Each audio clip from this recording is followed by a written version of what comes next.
Bonjour et bienvenue dans l'émission Le MAG, émission qui passe sur Cool FM en direct. L'émission est aussi enregistrée pour les besoins de la télévision et cette émission passe aussi sur les plateformes des réseaux sociaux.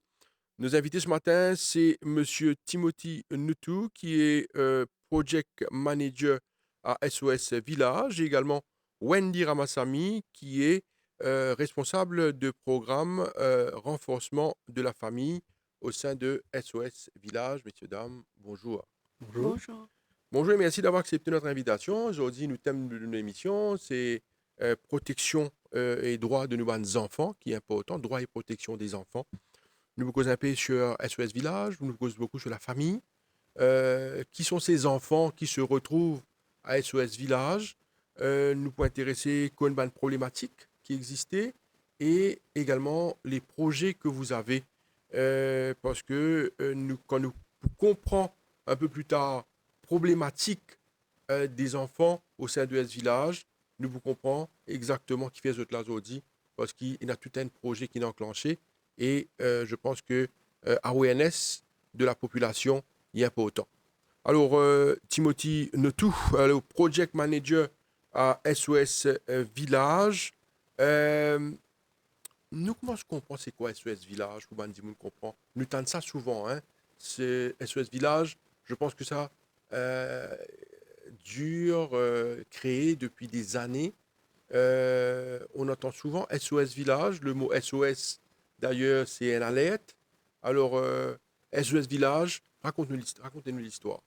D'accord, très bien. Bonjour, Josian, et bonjour à tout le monde qui peut écouter nous, peu importe de quelle manière. Donc, SOS Village, et ça tombe bien, cette année-ci, le 20 novembre, Mhm. qui est aussi la journée, le World Children's Day, et aussi la journée dans laquelle les Nations Unies ils proclament les droits des enfants, Mhm. donc en 89. Et nous fêtons exactement ça jour-là, nos 35 ans d'existence à Maurice, SOS Village. Donc, l'histoire de SOS Village a commencé en Autriche, 75 ans de cela. Nous faisons partie d'une ONG internationale, donc nous faisons partie d'une fédération. Après la Seconde Guerre mondiale, il y a un médecin qui s'appelle Hermann Miner qui retrouve des enfants orphelins et c'est là que le concept de village a commencé. Il rassemble les enfants, il nous a un toit avec des caregivers, comme on appelle ça, des mamans qui prend soin de ces enfants-là, qui ne pas de maman biologique. Et c'est à partir de là que le concept est venu au niveau global et mondial. Donc, nous présents depuis 35 ans ici à Maurice et que le service qui nous donnait. Donc, depuis 75 ans au niveau mondial, le principe a évolué. Parce qu'il y a une problématique concernant les enfants, il a changé. Le contexte est différent pour chaque pays. Il y a un pays qui est en guerre, il y a un pays qui, heureusement, à Maurice, nous peinons ce climat-là, mais ça veut dire qu'il nous peinons un facteur de vulnérabilité concernant les enfants. Donc, à Maurice, nous avons plusieurs programmes. Un de nos co-programmes, c'est Alternative Care. C'est ce qui nous appelle un petit peu, qui les Mauriciens connaissent un peu plus de manière populaire, shelter. Mais nous, c'est une family like care setting. Quand nous avons un village à Beaubassin et un autre village à Bambou, nous avons accumulé à peu près 90 enfants. Et ces 90 enfants ont été référés par la CDU. Donc, c'est seulement à travers une courte order et c'est seulement après qu'ils ont fait l'impasse performance check qu'ils les référés vers nous parce qu'ils subissent une violence, une négligence ou différents abus ou services sous le toit familial. Donc, mais me rappeler que c'est seulement la CDU qui mandaté pour enlever un enfant depuis la famille et c'est seulement à travers une courte order que l'enfant est placé chez nous ou dans une shelter. 90 enfants dans les deux SOS Villages qui existaient à Maurice. Nous vous cause un peu Rodrigue également au cours de l'émission, qui est important. Alors, des enfants qui sont victimes de bonnes violences, négligence, de bonnes sévices au sein de la famille, ou fait que Diali, c'est CDU qui place ces enfants-là dans un shelter. Mais nous sommes bien contents qu'on comprend également Wendy Ramasamy au renforcement de la famille, avant qu'il nous cause de bonnes problématiques de ces enfants qui retrouvent dans ban shelter, retrouvent dans SOS Village, des enfants qui victimes dans tous les sens du terme, victimes d'une part au sein de votre foyer, au sein de votre famille, et là, enlève eux dans cette famille-là pour mettre eux dans un shelter qui n'est pas très normal et simple dans la vie d'un enfant. Nous devons reconnaître lui. Mais des fois, dans tout ce cas-là, le cas oblige. On n'a pas d'autres alternatives. Et c'est pour ça qu'il peut bien placer ces enfants-là pour cette protection. Alors, quelle est la situation au niveau des familles ou titre même ces programmes renforcement de la famille? Si 90 enfants, par exemple, victimes, et puis retrouvent dans un shelter, puis suivent un autre programme, puis besoin d'aider les autres familles. Quelle est la situation à Maurice quand nous cause de la situation des familles? Et pour commencer, bonjour Josiane, bonjour à tous les auditeurs. En fait, moi, le programme renforcement de la famille à SOS Village, et c'est un programme de prévention. Donc, comme mon collègue fait dire, il y a la CDU qui enlève les enfants, tout ça. Mais nous, le terrain, il y a l'équipe qui est au terrain et qui fait à ce que nous amène un support, nous donne un support à la famille pour que ces enfants-là pas abandonnés. Alors, ce que nous faisons, nous donne à toutes les communautés qui circulent sur le Marshall Plan, qui veut dire ma communauté qui reconnaît et qui est vulnérable. Et nous target ces familles-là et surtout ma famille qui a des enfants. Et nous amenons à ce que donne un service pour que les parents dans l'institution que nous. Il y a aussi beaucoup de facteurs. Si nous pouvons aller en détail même, il y a beaucoup pour dire que quelque chose d'une famille, il y a beaucoup de facteurs qui font que l'enfant est abandonné. Mhm. Donc, Quand on dit longtemps, l'enfant abandonné, ce n'est pas, ce n'est pas que l'enfant est délaissé sur la route ou sur le chemin, mais abandonné au sein de sa famille même. Il est délaissé, c'est ça? et aussi ça.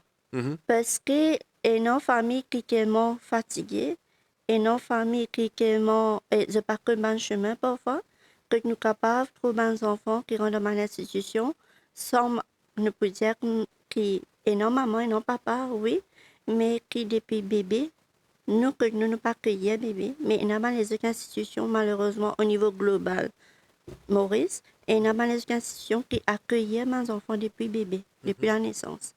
Donc, ce qui fait quand nous payons au niveau global, nous disons au niveau communautaire aussi, nous demandons intervention. Nous demandons intervention à ce que nous fassions ce programme de prévention être reconnu à travers les autres ONG aussi. C'est un ajustement que nous faisons. Un enfant n'est pas forcément abandonné par un facteur qui est social, mais il y a aussi les autres facteurs qui font qu'un enfant est abandonné, surtout au niveau psychologique. Oui. Alors, ce terme que vous avez utilisé plusieurs fois, enfant abandonné, je suis bien content qu'il vous explique ça mieux. Parce que le terme enfant abandonné, il veut dire, dans nos compréhensions, que les enfants-là sont délaissés. Ou peut dire ce papa-là.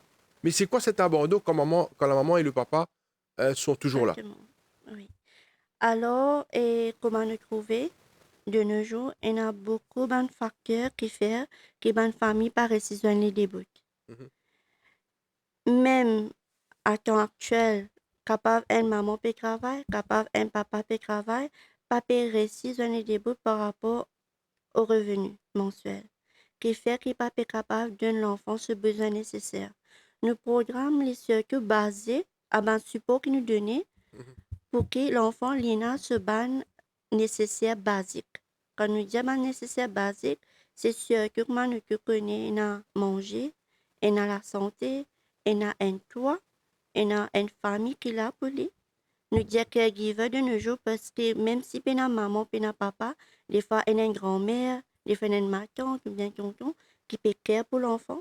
Mhm. Et l'enfant les sentit bien dans ce environnement qui est.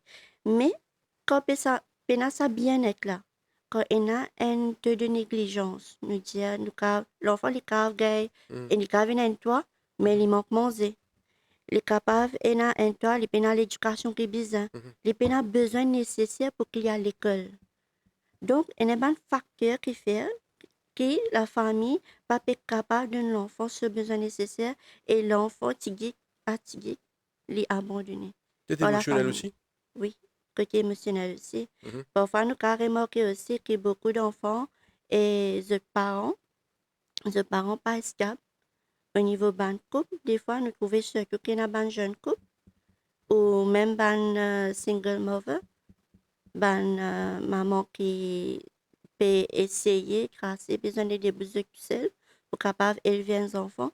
Ça aussi fait que l'enfant, des fois, maman est tellement fatiguée qu'il est là, l'enfant est délaissé et négligé. Et aussi, il y a les autres qui viennent par la suite. Parfois, et l'enfant est couché par les autres issus de la communauté, un problème qui fait qu'il est capable d'être une victime d'abus, de toute sorte d'abus. Et ça aussi fait que l'enfant est capable d'être abandonné. Madame Ransami, vous pouvez dire que ça fait vraiment très très important par rapport à tout ce qui concerne un enfant. Probablement un problème en termes d'éducation. Peut-être l'enfant est pas très bien nourri, son environnement pas bon, ou aussi il n'y a pas de stabilité. L'enfant est négligé, il a un problème émotionnel.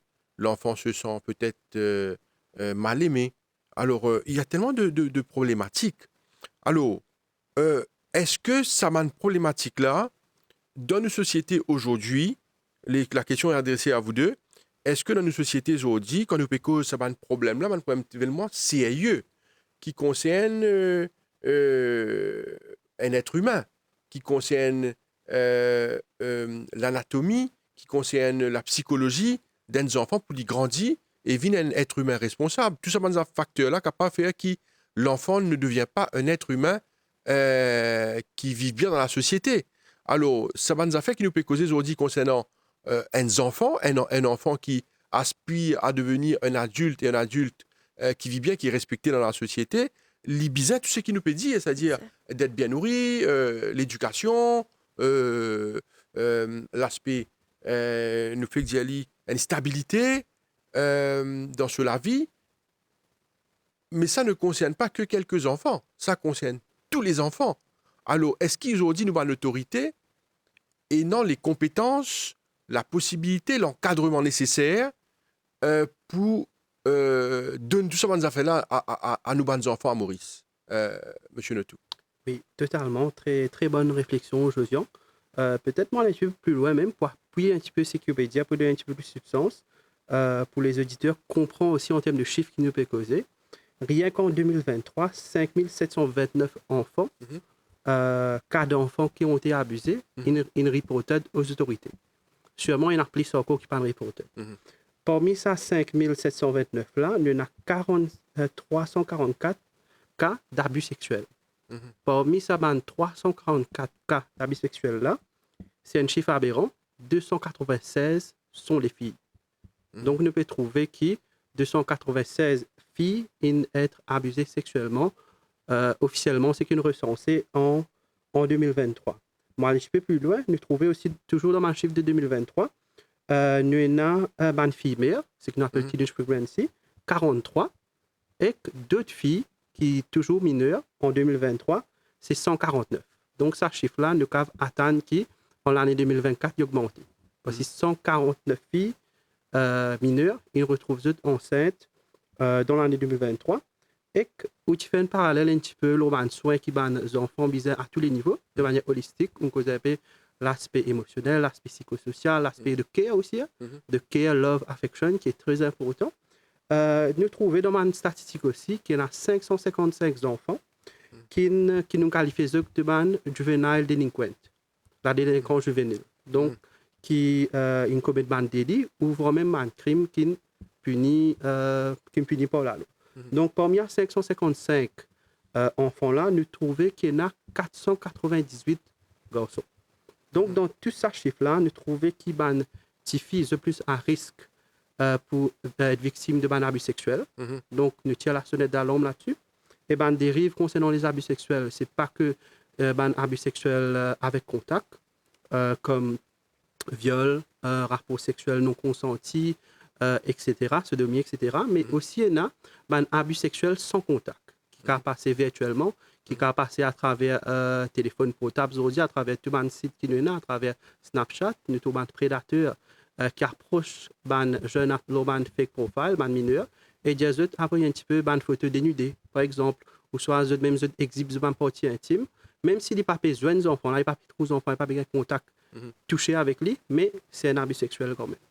Donc voilà, ça c'est pour appuyer un petit peu ce qu'on dit. Les chiffres sont là et nous trouver là la situation quand même, elle est alarmante. Oui, les chiffres sont Oui, terribles. exactement, les chiffres sont terribles, c'est le cas de le dire. Parce que ce sont quand même 5729 cas d'abus. Exact. C'est énorme pour une année. Pour une année, exactement. Pour une année, c'est énorme. Exactement. Il est estimé, excusez-moi, Oui, il est allez-y, estimé qu'il y a chaque année, dans ma shelter, dans ma centre résidentiel pour enfants, qu'il y a 500 à 600 enfants. Il est estimé que toute l'année, nous avons à peu près ça nombre. Donc, avec un chiffre qui peut monter, nous avons estimé que dans l'année à venir, peut-être malheureusement, il est capable d'augmenter aussi. Alors, M. Notou, ma question, c'est concernant l'encadrement. Est-ce qu'aujourd'hui, nous pouvons dire que nos enfants sont protégés?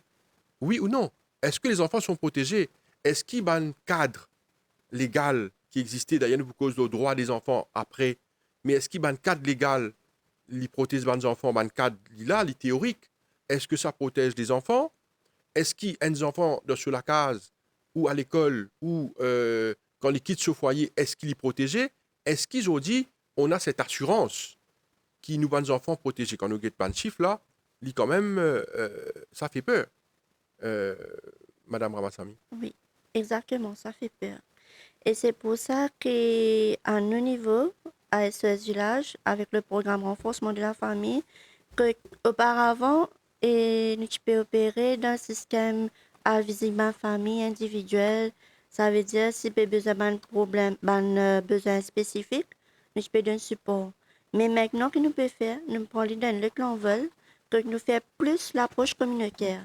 Ça veut dire que nous travaillons plus en partenariat parce que nous remarquons, nous trouvons qu'il est difficile pour nous donner des buts avec une seule direction. Alors que nous faisons une prévention sur le terrain, c'est nous travaillons en partenariat avec les autres ONG et même avec les autres stakeholders qui sont dans la région. Là, nous trouvons les capables d'amener plus d'impact. Quoique, le chiffre, nous pouvons essayer de faire pour tout le mieux pour nous capables de diminuer, mais nous pouvons bien créer un système de renforcement au niveau de la communauté. Ce qu'on appelle peut-être, c'est une jolie occasion aussi pour dire que c'est bien de travailler en partenariat avec les autres partenaires qui sont dans la communauté. Ça aide à ce que nous sommes capables d'identifier le problème assez vite, mais aussi le niveau et support qui peut besoin donner. Mais le mécanisme là, il est là, mais c'est vraiment difficile pour y enclencher quand nous un ou bien deux. Oui. C'est facile plus m'implémenter quand on a un très grand groupe, un très large groupe. Et pour ça, me dire... Il y a les moyens? Oui, on a les moyens. Pourquoi pas? Parce que nous avons déjà pu commencer à aller au terrain. Et nous trouvons qu'il y a beaucoup de points positifs, qu'il y a beaucoup de réponses. Et là, je peux dire un grand merci, je profite pour dire un grand merci à tous les parties prenantes qui participent dans nos groupes. Et Lola nous dit un travail formidable qui peut commencer et qui peut continuer aussi à faire pour ce que nous avons amené sa méthode de prévention là au sein de la communauté. Voilà. Monsieur Notou, il y a quelque chose qui a une avancée et ça puis attire mon attention concernant les chiffres. Quand nous cause 5729 cas rapportés des bonnes enfants abusés, c'est ça? Abusés. On avance un autre chiffre également, 344 cas d'abus sexuels parmi 296 filles. Ou finalement, un autre chiffre, c'est-à-dire que parmi les filles, il y en a 149 filles mineures, si je ne me trompe pas. Oui. c'est ban fille mère 149 qui tombe enceinte qui en tombe enceinte, 2023. c'est ban fille mère mineure. Moi, ma question, c'est par rapport à ban cas d'abus sexuels. Nous cause la protection des enfants. D'après les chiffres également, nous trouvons que beaucoup de cas d'abus euh, faire au niveau des familles, c'est-à-dire des proches même qui abusent des enfants. Alors, ça, c'est encore un autre cas qui vise à attirer l'attention et est inquiétant parce que on a des fois tendance à faire confiance aux membres de la famille, à ban proches, à ban dimoun dans les alentours, dans l'environnement. Mais ces ban dimoun là aussi, c'est ban prédateurs et qui abusent. Nous trouvons pas mal de cas rapportés que de ban proches qui sont les abuseurs des enfants. Totalement, Josian. Ben, chiffre, ben, statistique assez formel, même une étude qui fait sur le sujet au niveau global, au niveau international. 9 cas ou 10, un enfant subit un abus, que ce soit sexuel ou autre forme d'abus, par un dimoun qui le connaît, ou un dimoun qui lui fait confiance, ou un dimoun qui est dans l'environnement proche, que ce soit familial ou dans l'environnement proche de la famille. Donc ça, c'est 9 cas sur 10. Donc nous trouvons, c'est un dimoun, il est très très rare, il un cas ou 10, que un étranger ou un dimoun qui ne connaît pas commet un abus. Donc la sonnette d'alarme, nous tient ça chiffre là, ça componente là, parce que nous attire l'attention aussi qui, parmi tous ce que mon collègue Wendy évoquait, il y a un problème qui nous besoin guetter, comment nous besoin renforcer de manière structurelle, c'est le problème de la parentalité. La parentalité, donc nous trouver à tous les niveaux, et ça, il touche un petit peu tous les souches, hein, toutes les souches de la société. Autrefois, on peut dire qu'il un problème ou un mots sociaux limité à un quartier ou soit à une cité même, mais maintenant, ça est plutôt nationalisé, mon capable de dire. Généralisé. Généralisé, exactement, c'est une généralisé. Et il a besoin de faire une awareness, il a besoin de faire une prévention pour équiper les parents, comment on dit de manière générale, c'est quoi la parentalité, c'est quoi les abus, Responsabilité. la responsabilité parentale. D'ailleurs, où tu peux faire une petite parenthèse sur la loi. Est-ce qu'il y a la loi qui protège les enfants? Oui, il y a la loi qui protège les enfants, mais est-ce qu'il y a l'application dans le day-to-day de ces lois, de ban law enforcement officers ou même de nous, ban responsable, une institution qui dit responsable? Ça, c'est une autre chose. Parce que le frame, il est là. La loi, depuis 2022, il y a la loi qui s'appelle le Children's Act 2020, qui est implémentée à Maurice, qui criminalise child abuse. Donc, nous avons ban offense et nous avons sentence. Ça, c'est depuis 2022. Mais c'est une chose d'avoir la loi, c'est une autre chose d'appliquer la loi. Donc, nous ne pouvons pas attendre quand un abus là arrive, là, nous appliquons la loi là. Ça, c'est définitivement pour toute offense besoin de sentence. Mais la loi fait aussi limite aussi une clause là-dedans pour qu'il nous capable de faire prévention. C'est ça. Le mot là-dedans, le maître mot, c'est faire la prévention dans le day-to-day. Donc, comment une institution, que ce soit un ministère, que ce soit les ONG, que ce soit les écoles même, qui sont en contact quotidien avec les enfants, capable de mettre des paramètres, capable de mettre une structure, capable de mettre un training même, un training, comment pour dealer avec cette situation-là, comment pour ajuster aussi ce mode et d'enseignement et de rôle modèle aussi, pour nous capables de créer un meilleur citoyen de demain, ça c'est une chose, mais pour nous capables de mettre un paramètre de protection pour les enfants. Quand on parle des enfants aujourd'hui, nous connaissons également que d'après la nouvelle législation, un enfant c'est jusqu'à l'âge de 18 ans. Alors, il faudrait également ne pas tomber dans l'extrême pour dire que les seuls responsables sont les parents. Il est très difficile aujourd'hui de gérer un enfant quand il atteint l'âge de 13, 14, 15, 16, 17, voire jusqu'à 18 ans. Alors, je suis professionnel, peut-être je suis capable, essaye, guide-nous, là, ça l'aspect. Quand nous pécons enfants aujourd'hui, oui, nous pécons parentalité, oui, nous pécons l'aspect responsabilité des parents, mais de l'autre côté, il y a aussi l'enfant qui connaît aujourd'hui ses droits Ce n'est plus la même chose aujourd'hui, cette gestion d'un enfant comme c'était dans le passé. Nous trouvons beaucoup de manque de respect aussi. Alors, comment faire dans une situation pareille pour gérer, ne pas dire contrôler, mais gérer son enfant? Madame.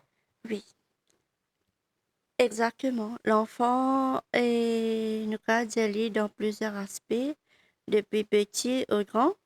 Et même si les filles ont 18 ans, hein, parce que des fois, nous disons tendance, quand les enfants finissent à 18 ans, les libres, les faire ce qu'ils ont envie. Mes parents, ils ont encore toujours un regard sur l'enfant. Mais à nous dire, il y a un regard plus ouvert. Comment on dit, c'est pas que parents qui sont responsables. Mhm. C'est pas que parents, mais il y a, comment nous dire, la communauté. Nous dire depuis l'école, quand l'enfant il fin depuis petit, il est à l'école, puis il grandit et il a parents qu'il a, il a famille qu'il a, il a ban proche qu'il a, mais il a le regard de quelqu'un de communauté sur l'enfant. Quand nous disons un enfant est une fille mauvais, Mhm. avant que nous disions enfant là une fille mauvais, est-ce que nous connaissons la raison de pourquoi, Mhm. du pourquoi? Et quand nous disons que les enfants là, demain, ils peuvent venir vacabon. Est-ce que nous ici, nous tenons un rôle à jouer là-dedans pour qu'ils nous empêchent que les enfants là, ils viennent vacabon? Est-ce que la communauté a un rôle? Est-ce qu'à cause des pas mes enfants, mes propres enfants, les enfants inquiets, qui moi, moi pas gain droit inquiet venir?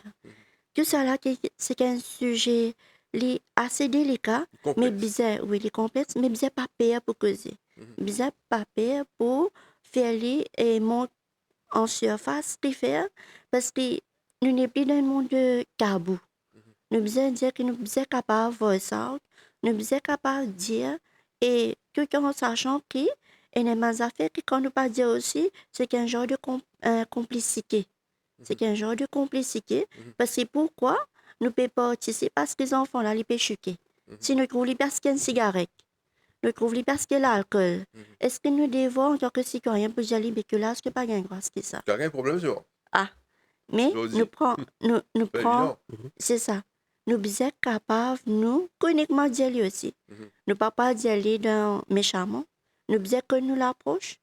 Et si nous connaissons les parents, pourquoi pas, nous approche avec les parents même. Dans ce cas, il y a un problème. Ça aussi, il y a un problème. Mais si nous pas faire lui aussi, est-ce qu'il n'y a pas un problème? Mhm. Le problème là, il est pour déjà, il est pour là. Mhm. Mais comment nous bien qu'à venir longtemps, dire comme ça peut pas mes enfants, moi pas envie qu'à venir, mais c'est qu'un genre de un laisser aller que pas aujourd'hui les enfants de mêler que qu'un communiquer. Mhm. Parce qu'en camaraderie, l'influence est là, donc peut socialiser, c'est un problème ici que nous ne pas répéter le place. Donc si nous pas faire l'intervention au niveau général, global dans la communauté, c'est ça qui fait la force, hein. Mhm. Quand on peut dire, les vrais, que tu as fait vrai, sinon à nous que seul. Nous risquons de baquer. Mhm. Mais sinon, à un groupe, nous peut dire, ben voilà. Et nous ne parler avec que la personne, nous pouvons généraliser. Nous pouvons dire, ben voilà. Nous pouvons venir en termes une équipe de prévention pour dire, voilà, bien empêcher que l'enfant ait accès avec un ban facteur de destruction. Mhm. Parce que si nous allons un peu plus loin, auprès de longtemps, et qu'à ce là il y a beaucoup d'évolution en termes de chute, hein, pour les jeunes surtout. Mhm. Pour Beaucoup les de cas jeunes, oui, de beaucoup. substances. Oui. Ah oui, De substances, c'est vrai. oui, oui. Dans notre société aujourd'hui, beaucoup de jeunes, et Ah. de plus en plus jeunes. Et c'est un autre mot de société qu'on ne va pas aborder aujourd'hui, mais n'empêche que ça fait partie, vous avez parfaitement raison, qu'aujourd'hui, quand on cause des substances, ça fait partie des bons mots de notre société. Oui, pour rebondir un petit peu sur ce que mon collègue me partageait, dans la loi même, hein, dans la Mhm. législation qui est fait mentionner, il fait provision pour qu'il nous cause aux droits des enfants, mais nous cause aussi aux responsabilités des enfants. Vous pensez, quand nous cause droit, nous pas qu'à pas cause responsabilité, parce que, comme on dit, il y a à double tranchant. Mhm. Et il y a une section aussi qui dit que à partir de l'âge de 14 ans, un enfant est capable responsable, voire criminellement responsable de cette action. Donc, même la législation lui fait une provision. Maintenant, entre la théorie et la pratique, comment nous concilier ça? Mon collègue Indiali, là, le constat, il est au niveau de la société même. Il y a une perte de valeur qui nous peut trouver, que ce soit pour les adultes aussi. Et peut-être c'est le temps de faire un appel un petit peu à toute une institution qui est très fonctionnelle. 10-15 ans de cela, voire 20 ans de cela, à savoir l'éducation, à savoir même la politique, à savoir la religion, qui joue un rôle énorme dans la transmission des valeurs, la cellule familiale, qui n'est plus pareille, qui est transformée dans ce rôle. Avec le développement, nous comprenons qu'il est arrivé, mais il y a aussi une urgence sur le rétablissement de la transmission des valeurs, comment nous sommes capables d'éduquer mieux nos enfants, comment une communauté, à travers toute une institution responsable. Donc ça, me pense, c'est une question de fond qui vient adresser vraiment au niveau national. Vous avez parfaitement raison. L'aspect encadrement des autorités concernant le respect et la transmission des valeurs sont des choses vraiment importantes à considérer. Alors, nous causons un peu plus maintenant le rôle de SOS Village. Vous avez dit qu'il y a à peu près donc 90 enfants qui, dans SOS Village, explique-nous le mécanisme. Oui. Par exemple, quand ces enfants-là, quel âge, par exemple, ils atterrirent donc à SOS Village, qui passaient, qui arrivaient, qu'ils enfants-là fait sur place, et aussi profil de ces enfants. Parce que nous trouvons que c'est un problème aujourd'hui généralisé. C'est un problème qui concerne tout le pays. Alors, quels sont les profils de ces enfants qui sont à SOS Village? Donc, le profil des enfants, c'est de 2 à 18 ans. Donc, quand on a 18 ans, comme on dit, ça devient adulte, donc ce n'est qu'à être dans un centre pour enfants. C'est de 2 à 18 ans. Ça peut être filles et garçons qui sont dans nos différents alternative care. Les capables plus différents profils, hein, les capables différents backgrounds, différents social status, différentes religions, différentes formes de séquelles qu'ils ont subies sur le toit familial ou parfois dans le centre avant qu'ils aient été placés chez nous à SOS Village. Et sont capables d'avoir plusieurs problématiques aussi. Par exemple, nous avons qui sont timides, nous avons qui ont colère, souvent nous avons anger issues, qui ont colère en eux. Nous avons qui ont beaucoup educational gaps, parce qu'ils ont une rate classe d'école dans notre petite enfance. D'autres, nous avons qui performent très très bien à l'école, du point de vue académique. Donc, nous avons un peu de tout, en termes de comportement, en termes de background, en termes de socialisation même. Nous avons un petit peu de tout. Maintenant, comment SOS Village fait le suivi? Parce que quand nous concentrons par facilité 30 enfants, filles et garçons, 2 à 18 ans, adolescents, avec tout un problème que l'adolescence est capable de comporter, sexualized behaviors, etc., qui est normal hein, dans la phase de développement d'un enfant, mais tout ça là, il est bien framed. Si n'est pas framed, c'est à ce moment-là que nous-mêmes, nous sommes capables de créer une condition pour qu'ils nous mettent les enfants-là encore une fois en danger. Donc, ce n'est pas ça le but. Nous ne enlève du toit familial pour qu'ils viennent subir un abus ou un service dans nos care settings. Comment nous travaillons, en fait? Nous avons family houses. Donc, dans un village, nous sommes capables de 5 à 6 family houses. Par family houses, nous sommes capables de 5 à 6 enfants. Et souvent, il n'est pas gender. Souvent, il n'est pas gender. Donc, si nous avons une maison où il n'y a que les filles, nous prenons que les filles. Par contre, nous évitons c'est pas les siblings. Par exemple, si les frères, sœurs, etc., nous viennent, nous pas pour c'est pas eux. Mais par contre, nous pouvons bien le profil des enfants. Par exemple, si nous avons petits enfants à la case qui est un petit peu vulnérable ou voir peut-être un certain retard dans ce développement, nous pas pour mettre lien avec un adolescent qui peut commencer à découvrir, qui peut commencer à montrer les sexualized behaviors et encore moins partager la même chambre. Donc, ça, c'est un bon assessment qui nous fait au niveau de la maison pour qu'il nous capable de faire le house allocation. Maintenant, dans ces maisons de 5 à 6 enfants, nous avons 2 caregivers qui sont en permanence. Je travaille le ban roster. Donc, certaines viennent 3 jours et 3 soirs de rester. Après, je prends des off, il y a les mêmes comme moi. D'autres, je fais l'île au 6-2. 6 jours, 6 soirs restés. Là, je prends le DF, il y a les mêmes communs. Là, c'est un roster qui tourne. Ça, c'est pour la partie soins dans la maison, ce qui concerne caring, ce qui concerne tout l'aspect qu'un parent supposé fournir aux enfants. Ça, c'est une partie. Donc, c'est un rendez-vous à l'école, c'est la maman, c'est la caregiver qui peut aller, etc. Maintenant, ces enfants-là, j'ai déjà vu nous avec un status de pre-trauma, de design un certain trauma. Quand je viens Ce n'est pas seulement une difficulté terrible, il faut le dire. Exactement. Un Donc, enfant victime d'abus, de sévices, exactement. c'est pas mal d'enfants qui, comme tous enfants, là, Totalement. vous êtes besoin beaucoup de care. Beaucoup de care, totalement. Donc, en ce sens, nous avons la partie caring, nous avons la partie maintenant developmental. Toute la partie de prendre en compte ce profil psychosocial, pour observer un petit peu qui m'a un trauma pour qu'il m'ait passé, pour observer aussi un petit peu concernant sur l'éducation qui m'a un gap qui est là, pour gagner un petit peu un profil aussi. Par exemple, si un enfant nous identifie qu'il a timidité chronique, il arrive à une affaire dans ce passé pour les coups, donc là, nous mettons en place une activité qui est adéquate. Par exemple, nous sommes capables de dire nous mettons les enfants dans la thérapie ou soit dans le théâtre pour les capables d'exprimer autrement à travers l'art, etc. pour qu'après, les capables. Mais tout ce que je te fais là, vous allez continuer, hein? Mais tout ce que je te fais là, c'est un moyen financier. Oui. Comment je te fais avec ça, l'aspect finance là? Est-ce que je te gagne ban l'aide parce que quand même, c'est un ONG. Définitivement. Comment Définitivement. Tu sais qu'il nous peut dire, il y a un coût. Il y a un coût et le coût. Parce que 5 enfants par cellule, je me rappelle bien oui, par maison. Cellule, par maison. Oui. Avec un ou deux caregivers, c'est ça? Exactement. Ça a un coût parce que on parle de 90 enfants. Exactement. C'est un coût.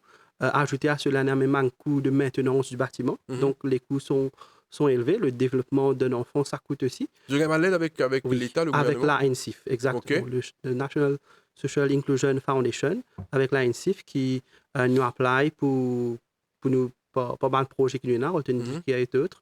Donc, nous gagnons une aide avec la NCIF, définitivement, une grande qui nous gagne pour s'occuper des enfants et de nos services. Et aussi, nous avons un département qui s'appelle le Fund Development, que nous mettons en place, un local fundraising qui nous essaierait à travers différentes campagnes pour quand même capable de soutenir tous nos services et tous les soins qui nous donnent à nos bénéficiaires. Nous revenons sur une campagne là. Hein. D'ailleurs, nous terminons l'émission là. Nous sommes contents de l'aspect social et légal. Hein. La question s'adresse à vous deux. Alors, nous trouvons qu'il y a des enfants qui sont victimes, qui sont sortis sous le toit familial. Comment les enfants-là, ce ressentiment, sur l'état sentimental par rapport à l'enfant est victime, l'Ibizien quitte le toit familial alors que probablement son agresseur reste à la maison et sur place et c'est l'enfant qui est détaché de sa cellule familiale. C'est un aspect sentimental pas simple, premièrement. Et deuxième question, c'est par rapport à l'aspect légal de la chose. Est-ce qu'ils ne vont pas penser que c'est surtout l'agresseur qui aurait dû quitter le toit? Est-ce qu'il nous a une législation pas besoin d'évoluer, changer pour cette direction que c'est l'agresseur qui doit partir, c'est l'agresseur qui doit subir ce détachement et non pas l'enfant? Qu'est-ce que vous pensez, Lola? Oui, totalement. Très, très bonne réflexion. Définitivement. Donc, sur la première partie qui vous dire, donc c'est le traumatisme qu'il subit parce que déjà, il subit un abus, il n'est pas conscient. Nous ne pouvons dire qu'il subit un abus parce que nous connaissons la définition et de manière légale, c'est un abus, mais il y a toujours un attachement au niveau familial qui est normal. À ce moment-là, tout ça processus d'enlever un enfant-là de la maison, de le placer dans un centre, même s'il pourrait mal soin, c'est un processus qui est quand même violent, entre guillemets, qui est quand même violent, qui est quand même agressif pour l'enfant. Donc, ça, c'est sûr, et c'est pour ça qu'après, vous avez donné un soin psychosocial. Maintenant, sur la deuxième partie, concernant l'esprit de la loi, plus que la loi, définitivement, nous trouvons qu'il y a une situation que l'intervention se fait par rapport au danger. Donc, peut-être, moi, mon point de vue personnel, c'est que nous devons changer le mindset, peut-être réviser les lois aussi, pour qu'il dans place, nous peut, et dans ces circonstances, définitivement, nous devons enlever l'enfant. Un abus physique extrême, voire les abus sexuels, ça définitivement peut sortir de là. Mais dans ma situation, que les autorités, en collaboration, et j'insiste là-dessus, avec les autres parties prenantes qui ont différentes expertises pour donner soin comme counseling, comme family empowerment, comme l'inclusion, comme créer aussi des life skills à des jeunes parents pour collaborer pour travail pour dans place nous peut séparer une famille, nous peut briser une famille, plutôt nous suivre famille là, nous mettons dans un programme et que nous essayons de réhabiliter la famille là même.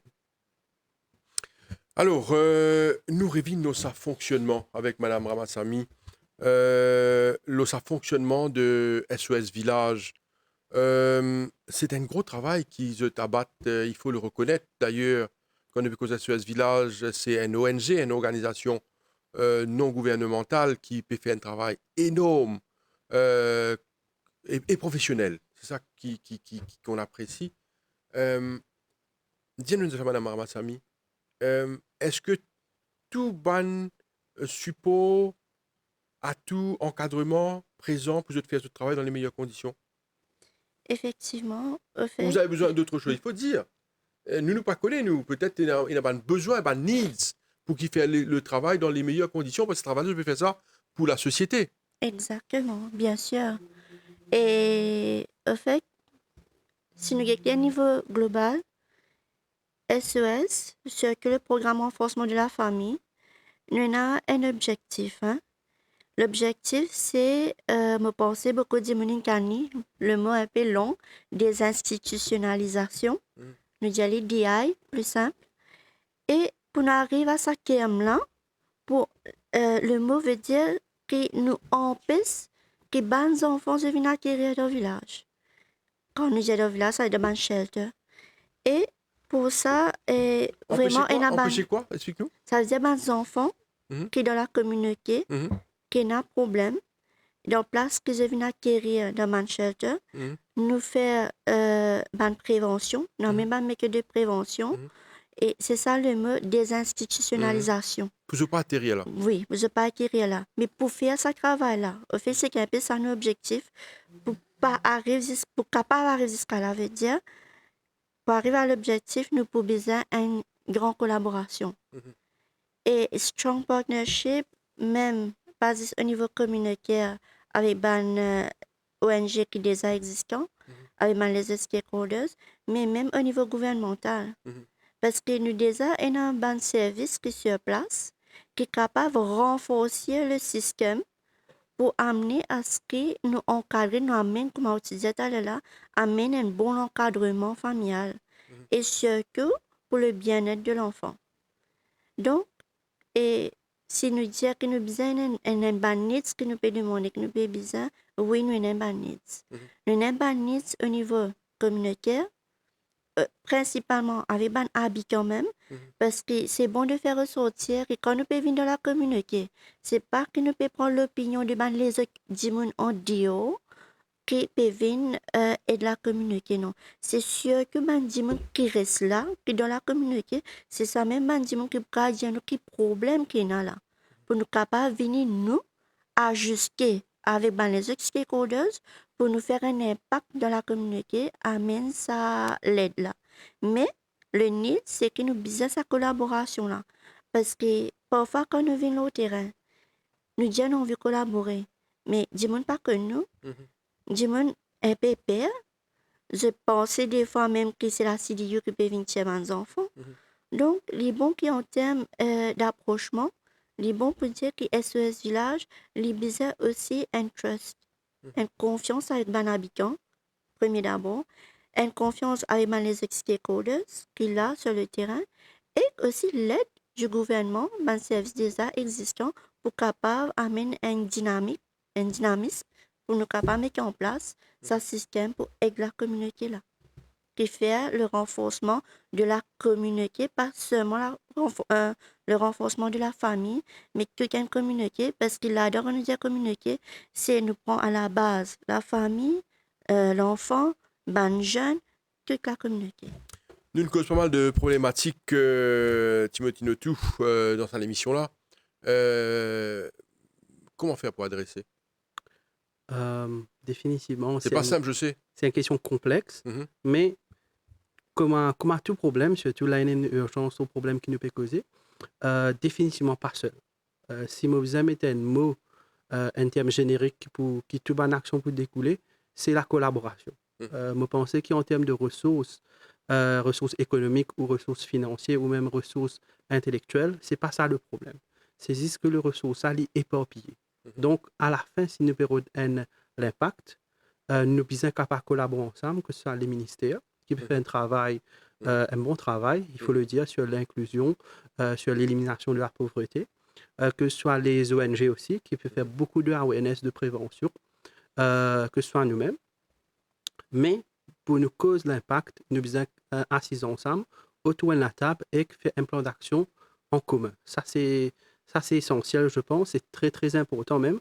Parce que autrement, ce qui est arrivé, c'est que nous restons dans nos coins, nous faisons une bonne activité, nous touchons des 3 bénéficiaires et au final, nous sortons dans la localité là, parce que nous avons d'autres projets, nous avons d'autres activités pour faire. L'action là n'est pas sustainable. Donc, pour qu'il vraiment nous mettre sa notion de sustainability là, et pour qu'il soit capable de toucher l'impact, pour l'impact, on peut dire, si aujourd'hui nous contactons une communauté, nous avons fait une activité et nous finissons là. Il n'y a pas aucun impact au final. Par contre, si nous mettons un réseau en place, nous faisons une activité dans différentes communautés et que tous les partenaires avec qui nous pouvons collaborer viennent faire une activité additionnelle, parce que nous avons toutes les connaissances, sa communauté-là, ce awareness, il reste. Sa communauté-là, il gagne cette notion-là, il gagne ça empowerment-là, et quand nous sortons de la communauté-là, il est capable de disséminer cette information-là et la communauté-là est autonome. Donc, c'est à travers la collaboration. Messieurs, dames, on va terminer l'émission. Alors, je pense que vous avez des messages à faire passer, il n'y a pas autant, parce que vous faites un magnifique travail. Beaucoup de courage, c'est sûr. Moi, j'ai eu l'occasion de visiter un shelter il n'y a pas longtemps avec une fille victime de sévices. C'était pas évident du tout, de voir l'état de ces enfants. C'est un gros travail que je peux faire. Je tiens à vous féliciter pour ce travail. C'est pas simple. Il y a beaucoup à faire. Nous demandons Dimoun, déjà qui peut suivre l'émission, de réfléchir sur le sujet. Ça, Dimoun Kara pour ce type de contribution. Peut-être dénoncer quand on trouve un cas d'abus, il faut dire. Parce qu'il y a des enfants jeunes, des fois 10 ans, 12 ans, 13 ans, victimes d'abus sexuels. Ce n'est pas évident, c'est une atrocité. Nous attire l'attention, nous dénonçons pas un cas pareil. Peut-être le mot de la fin avec vous, Madame Ramassami. Oui. Merci beaucoup pour l'invitation, Monsieur Josian. Et moi, je voudrais faire un appel à toute la communauté. Et nous disons ensemble pour le bien-être de l'enfant et toute une famille. Et le fait que l'impact que nous peut rôder, nous ne pouvons pas amener, c'est une bataille que nous pouvons amener, mais pas que seul. Nous envie amener ensemble avec la communauté et comme mon collègue vient de dire, avec la collaboration de tout un chacun. Et pour ça, je voudrais dire un grand merci aussi pour que les parties prenantes qui aident nous pour ça. Et c'est que nous avons des partenaires comme Amour et Espoir, Enfants Maurice et autres. Et aussi... Monsieur Rodrigue, peut-être. Ah, oui, bien sûr. D'ailleurs, nous avons une intervention là-bas. Et nous voulons dire un grand merci à tous les habitants qui sont présents et les stakeholders qui viennent participer, qui répondent à nous l'appel. Et Lola nous dit un grand merci parce qu'il y a une réponse assez bien vite. Pas fin tarder, que nous réussissons à faire une implémentation, nous réussissons à faire un premier pas assez positif, nous dire, mais nous ne pas là. Pour une continuation, bien sûr. Et voilà, je dis un grand merci aussi à l'équipe qui peut travailler. L'équipe ordinaire formidable, SOS Village, le renforcement de la famille. Et avec, voilà, tous mes partenaires qui sont dans le terrain. Timothy Notou. Le mot de la fin, ce sera la réflexion plutôt. Donc, Maurice Diali, en 2023, c'était 5729 cas d'abus à Maurice contre les enfants. Je profite de l'occasion pour dire que le 19 novembre 2024, c'est un anniversaire assez triste. C'est 1000 jours depuis que la Russie invade l'Ukraine. Donc, c'est plus de 600 enfants tués. C'est plus de 1350 enfants blessés. Le 7 octobre 2023, Israël et Hamas démarrent la guerre. Et écoute bien ça, mon chef là, me demande une réflexion. Mhm. En un an à Gaza, c'est plus de 6 000 femmes tuées, Mhm. c'est plus de 11 000 enfants tués, Mhm. and counting. Mhm. La plus jeune victime, c'est un enfant d'1 jour. La plus vieille victime, c'est une dame de 97 ans. C'est triste et sans commentaire. On va se laisser sur ces réflexions. Wendy Ramassamy, Timothy Notou de SOS Village, merci beaucoup de votre présence Merci. et bonne continuation. Merci Merci. à vous aussi. Voilà, nous sommes arrivés à la fin de l'émission Le MAG pour aujourd'hui. Merci à vous de nous suivre. Restez branchés sur les chaînes de l'MBC. Merci et bonne journée à vous. Au revoir.